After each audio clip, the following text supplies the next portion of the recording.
So, the books that I read and the movies that I watched in 2022 could have been better.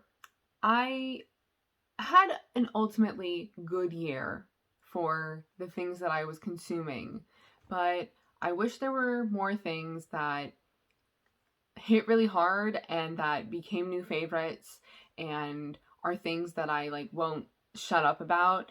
There were a few things here and there, but ultimately, I just wish there were more favorite things and things that I was more passionate about. I didn't necessarily read a bunch of bad books or watch a bunch of bad things, but I wish the year was great.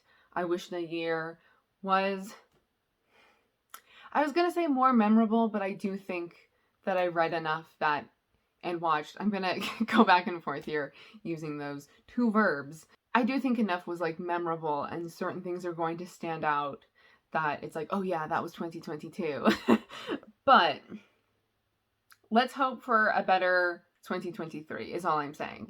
I'm going into, even though we're halfway through the month, we're going into 2023 just with all the positive energy, with all the literally I'm so in the mood to read lately. I'm being a little dragged down by reading only The Witching Hour right now, which is 1,000 pages. Yes. But after I finish The Witching Hour, I think I'm going to do this thing where I read a bunch of short books within a short period of time because there's just so much that I want to read right now, basically. So here's to hoping, here's to making 2023 better with what I'm reading, what I'm watching. This is my mindset for this year. This is what I'm thinking. I'm not super particular with goals in terms of feeling I need to be on top of them or anything. I'm pretty casual and loose with them for the most part. But if I do feel I'm not doing what I wanted to do, what I'm thinking now, then I'll, I guess, be harder on myself in a way. So, for 2023, I would say the two main things, two main goals for books and movies: consistency, number one, again, not in any particular order, but that's the first thing that I'm going to mention, consistency. And then the second thing, most important, yeah, okay, we'll say this one's most, I don't know. there's no order here. I'm going back and forth in my mind as I'm speaking as to which one is more important. They're equal, okay? Read your goddamn books. Watch your goddamn movies. Bailey, me. When I say your, I mean mine. Me, I must watch them. I must read them. I bought so many books last year. I was still consistent with buying movies as well. And obviously, I only read the things that I own. But with how much I bought last year, I would like to increase the number of books that I'm reading, as well as try to focus on what I already have rather than the newer things. Or if I am buying things, read them pretty soon after purchasing them, which I do feel I was pretty good with last year. I'm not going on any sort of book buying ban. I could never do that, to be honest. But read your books. And again, I'm saying that as if I wasn't reading my books. I was, but emphasis on this. Read your books. There's just piles of books here. With movies, however, I do feel I get them and then I still focus on things on streaming services. So I do mean that in terms of movies. Watch your movies. Watch what you own. I'll haul things and then I'll watch a couple of those movies. I could haul 8, 9 things and then only end up watching 2 of them. Granted, this is also where adaptations come into play, because if I haven't read a book that is the source material for an adaptation, I won't watch that movie until I've read the source material. And with what I read and what I watch, that also has a lot to do with putting things off because I'm waiting for the right time, for the right feeling and mood. Maybe it's a seasonal thing, or maybe box sets. I'll put off box sets because I want to be able to really delve into it all at once instead of spacing out the movies too much. Because I think that watching, if something is in a box set, then it's either connected by a director or a theme, or both most likely, because the director often revisits themes and shows different ways of portraying themes. But all the supplemental features, I feel like is a lot more beneficial, and you can understand more and makes more impact when you're watching these things pretty close together and not, waiting months between them. But I'll put a box set off if I know I can't watch, a movie tonight and a movie tomorrow and a movie the next night. I'll wait until I have like a certain, I won't even, like, at some point I just stop waiting and wait for like the feeling to come. Like, it's not even necessarily anymore in terms of a schedule. It's once I've put it off long enough, it's just waiting until the inspiration comes to want to watch the movies in the box set, which is absolutely ridiculous. I mean, understandable, but like, just watch the movies, just pick it up. Your inspiration can be just looking at the box set and thinking about it again. I also think like watch what I want to watch and read what I want to read. That's also what I have written down here, again, because of the way that I will put things off or wait for whatever reason. With reading, I'll often put something off if I'm already in the middle of a certain number of books, and it's like, I don't want to start something else because I'm just going to end up being consumed by this, and then I'll still be in the middle of these books for who knows how long. When will I go back to them if I get so wrapped up in this new thing that I'm starting? Which just means I want to be good at rotating the books, consistently reading enough where I can finish something pretty quickly once my interest starts to wane towards something else that is new, and new in whatever capacity. It's like, oh yeah, bringing my attention back to something that I've already owned for a while, maybe something that I just bought, maybe something that I am planning on buying, something, whatever the case may be, in terms of new. So watch what you want to watch, read what you want to read, stop putting off books and box sets. I don't know, the timing and the mood is just like too, I've let it control too much. I'm gonna stop doing that. And then I guess also in terms of movies, I would like to explore the Criterion Channel more, because I've gotten into the habit of really focusing on the things, prioritizing what is going off the channel. And I think I kind of burnt myself out because this past year, I like barely watched anything. I think after like year 3 ended in terms of like the launching of the Criterion Channel, not like the calendar year, but like the year of having the Criterion Channel and like the subscription being like the one year, you know what I mean? I think after like year 3 ended into year 4, I just like stopped watching things. And maybe I was just like focusing on reading more or more into TV shows rather than movies with what I was watching. But I do think it partially had to do with me focusing too much on what wasn't going to be available anymore, because I can just watch things when they're available and then not have to worry about, oh no, I haven't watched that yet, it's going off the channel. And also I think that can really improve what I'm watching within the year, because it's more so based on what I really want to watch in that moment from anything on the Criterion Channel rather than however many, what's listed as going off at the end of that month. I feel like I'm not taking the subscription, I guess, to my advantage as much as I can be. And then I do have number goals for books and movies, but I'm going to be much looser with movies. So I do have 4 or 5 movies a week written down, but if that doesn't happen, it's fine. I'm not going to force myself to like catch up in any way, but that can be a loose goal, like as I'm going into each week, as the weeks are progressing, And then I also have to catch up on new releases and maybe watch at least 10 movies from each decade, because I watched a good number of movies from the 70s last year that were standouts. I also watched a few that were from the 30s and liked those, and I really like the style of the 30s as well. I feel like I haven't explored certain decades as much as I should, really. And then also, of course, watching Les Vampires, the 1910s, let's go 1910s. So I want to watch more from each decade, and so I'm thinking maybe at least 10 things from each decade, because that's a nice number. And ultimately that's 100, what am I saying, 120 things that I can watch, or even 130 things if I count the 2020s, which I should. I'm so bad, like, so bad with watching new movies.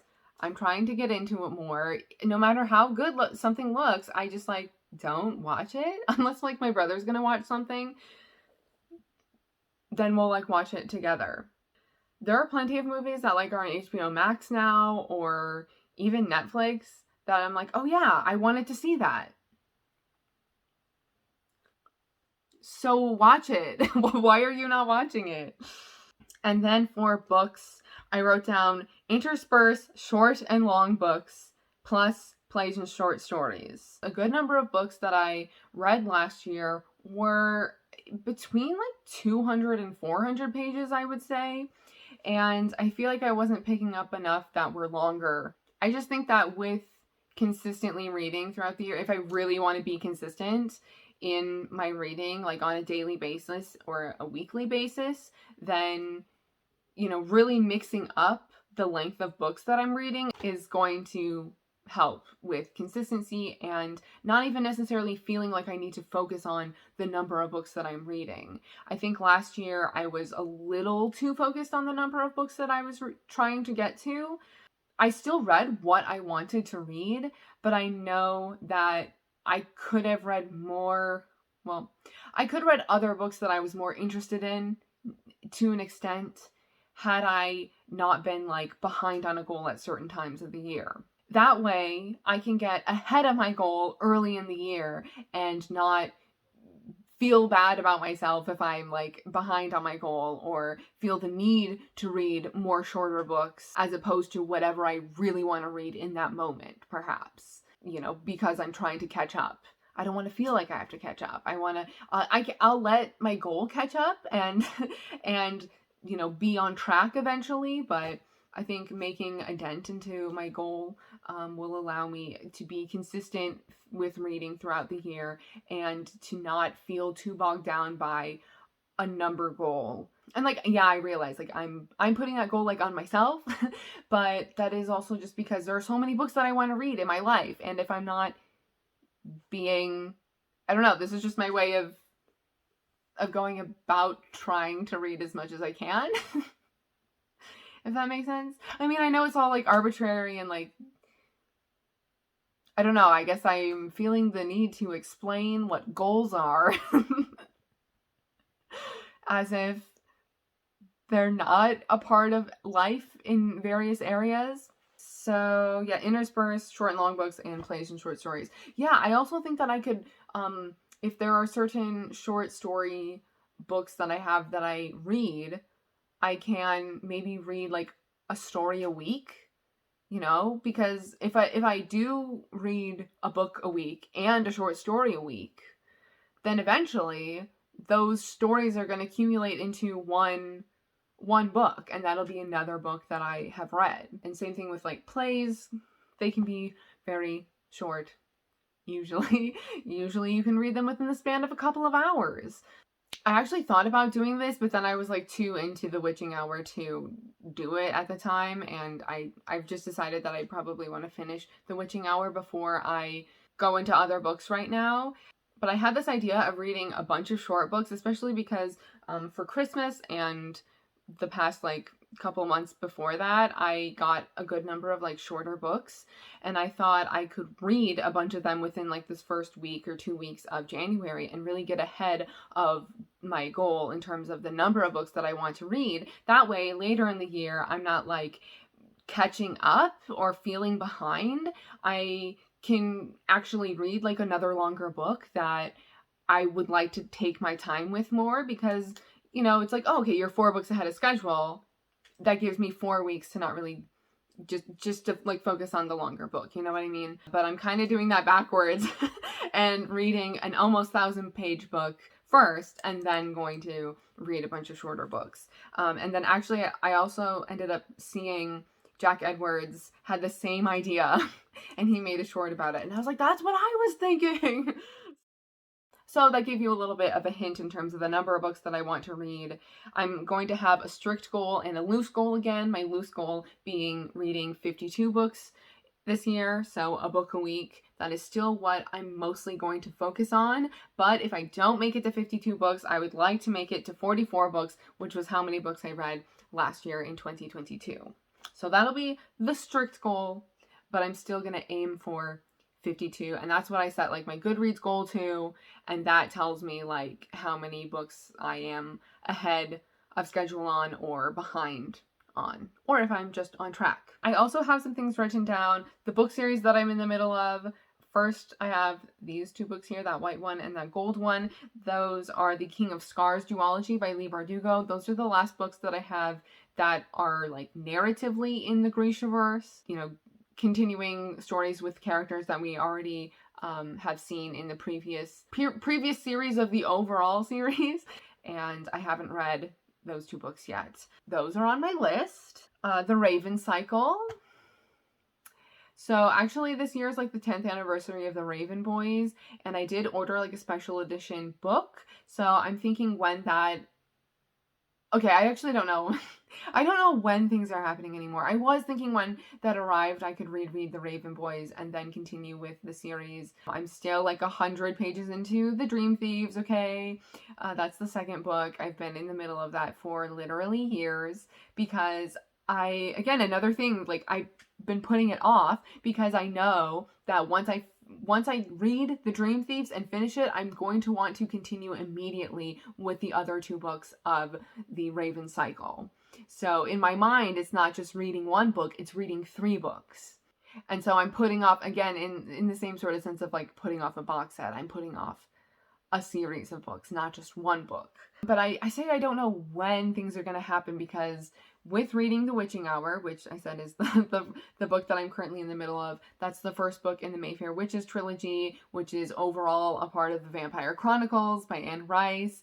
I'm in the Vampire Chronicles mode, zone, mood, whatever right now, and I very much want to get to, in particular, Blood and Gold, like as soon as I can, because that is Marius's story, and he's like the maker of Armand and Pandora, and with the Vampire Armand being just a couple books ago, those scenes are like very vivid in my mind still, and I don't want there to be too much time between the Vampire Armand and Blood and Gold. But I have the entire Mayfair Witches trilogy, and then I think Merrick, which I know is like one of the least like bottom books for people who have read all the books in the Vampire Chronicles. So I have to get through that too before I get to Blood and Gold. But those 4 books, I do think I'm going to be quite, go from... I don't know, I was just going to say I think I am going to go straight from like The Witching Hour to Lasher, but I do want to fit in some other books. So probably The Witching Hour, then maybe like my 7 books in 7 days sort of like challenge project thing. Maybe I'll make a video out of it, and then Lasher. And yeah, so I'm not exactly sure like when I'm going to be like continuing series necessarily, just because I am so in the Vampire Chronicles world right now, and I don't necessarily want this to get like mixed feelings and mixed moods, and I don't think I would ever mix up like the lore and knowledge and like information from the series, but I don't want to conflate things with like too much supernatural, too much vampire, too much fantastical stuff all at once. I usually, when I'm reading more than one book at a time, I try to make sure that they are different genres. And so it's a little unfortunate that most of the series that I'm in right now, the King of Scars duology, the Grishaverse is fantasy, the Raven Cycle is like fantastical, kind of supernatural. There's like psychics, and it's so hard to, like, fantastical and supernatural, I guess, is the best way to describe the Raven Cycle. There's psychics, there's magic, but it's not like fantasy, but it's also not like it is a little supernatural, but not like vampire supernatural. Okay, anyway, Vampire Chronicles, then of course Vampire Academy is the next series that I have written down. I got halfway through that series, and so I have the rest of, the other 3 books to read this year. At least Vampire Academy, even though they have to do with vampires, obviously, the worlds are very different. I do think they're distinct enough where I could be reading you know, go back and forth between like a Vampire Chronicle book and a Vampire Academy book, I probably wouldn't do that. I really do think, again, sort of similar to the Raven cycle, I'm just going to read, what's the next one? Blood Promise, and then, what are the other ones? Spirit Bound, and then Last Sacrifice. I will, I think, just sort of like marathon them in the way of reading one, then after finishing that one, reading the next one. But the worlds are distinct enough, I feel like. And especially the writing as well. I mean, Vampire Academy is like YA. You're dealing with like teenage characters, and the Vampire Chronicles is so opulent and lush in the writing, very historical also, and like even the politics and the worlds of the vampires are very different. And then the Shadowhunter Chronicles, again, supernatural, also has vampires, also has you know, I said supernatural, but it's more fantasy. What am I saying? It's fantasy, but also includes like supernatural beings and creatures. I haven't picked up a Shadowhunter book in quite a while. I think a new book comes out soon, if it's not already out. And let's not forget that I'm in the middle of the Shadowhunter Chronicles also, basically, is what I have written here in terms of adding it to this list. So I did write down some books that I was thinking about for January.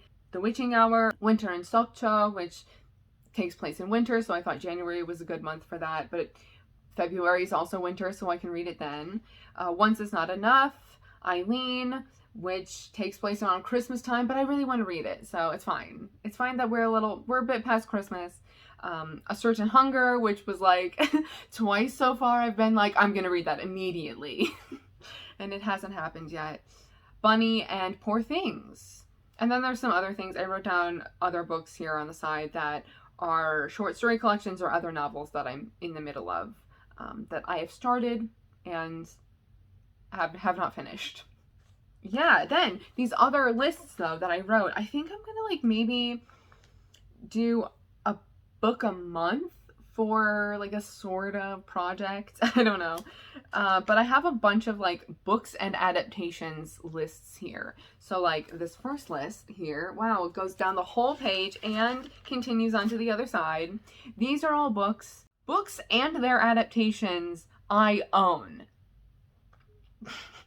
But have not read or watched yet. Okay, I'm like gonna cry at how dumb that is.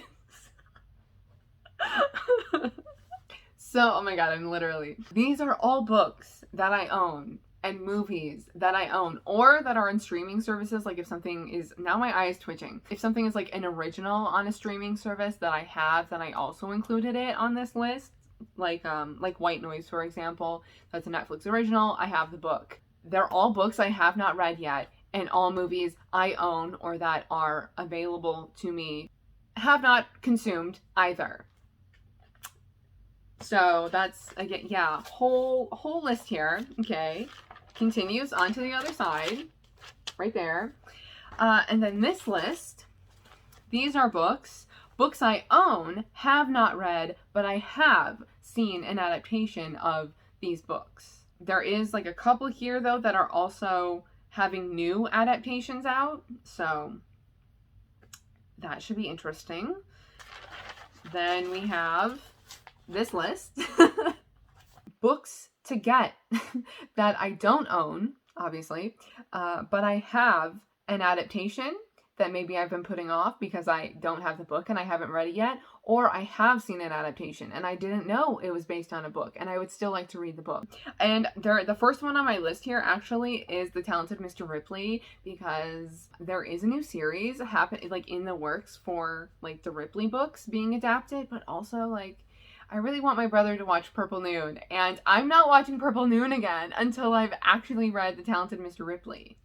Okay? Because I think the last time I saw it was like a year and a half ago now. And that's like enough time. I will end up waiting like years to read The Talented Mr. Ripley if I rewatch Purple Noon before then, you know? So, yeah, these are just random like books and adaptation lists that I made.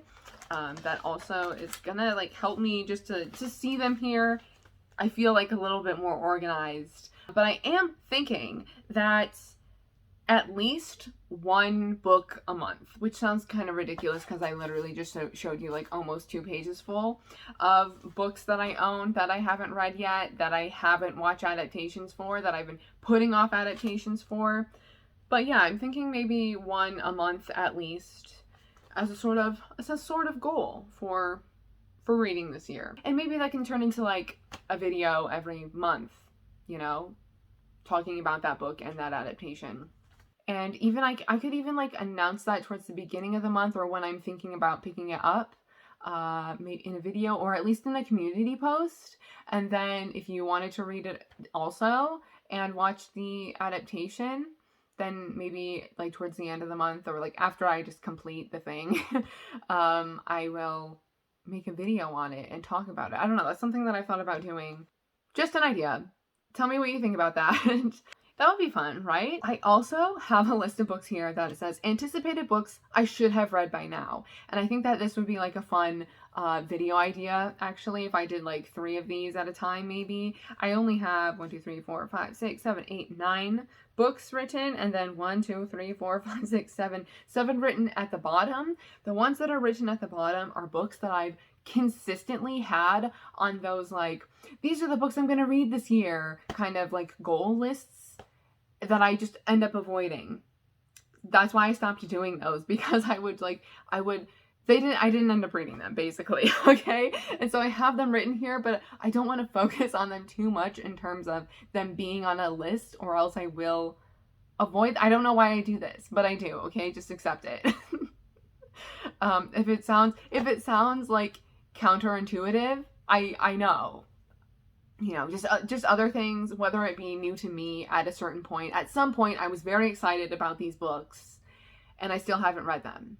So, anticipated books I should have read by now. Yeah, I have that list also. So, I've also thought about maybe doing like a buddy read with some people. Just like me and one other person, but there are a few people that I have contemplated like reaching out to and being like, hey, do you want to read this book together? That kind of thing. I've never done a buddy read before, I don't think. Not in recent years, at least. I don't know, maybe I'll try to do something like that. Or like participate more in like other people's sort of book clubs and things that they do, like from other channels that I watch. Because there are times when I've thought about it, but I've never really participated in something like that before. You know, reading a book and then watching a live show and participating in a live show with asking questions or giving my own thoughts, that kind of thing.